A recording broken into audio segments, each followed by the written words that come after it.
Notre deuxième outil de sélection, c'est le lasso. Nous voyons ici que nous avons trois choix. Commençons avec le premier. Vous cliquez et simplement vous faites le tour.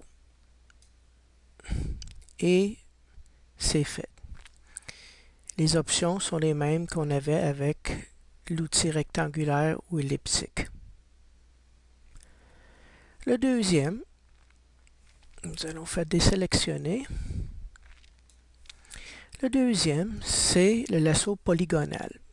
J'ai un polygone ici et je veux le sortir. Donc, ce que je vais faire, c'est utiliser l'outil polygonal.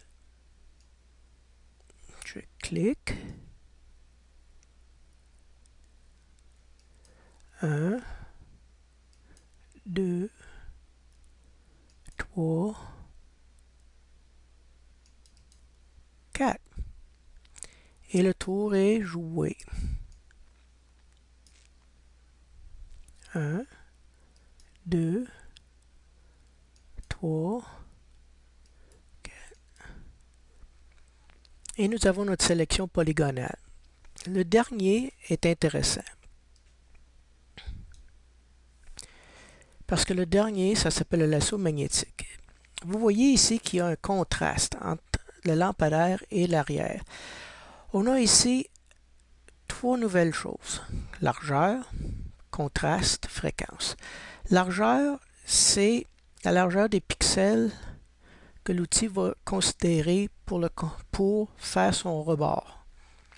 Le contraste, c'est la différence entre l'arrière-plan et l'objet lui-même. Et la fréquence, c'est combien de points qu'il va mettre dans son contour.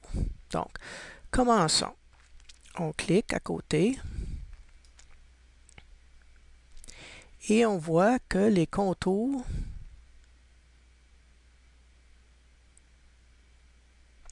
suivent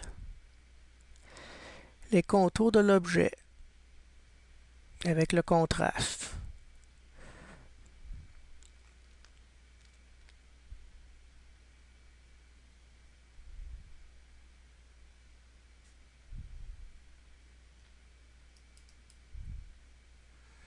Et le tour est joué. On voit que ça peut être très utile quand on a des objets qui sont hautement contrastés entre l'arrière-plan et l'avant-plan, comme nous avons ici.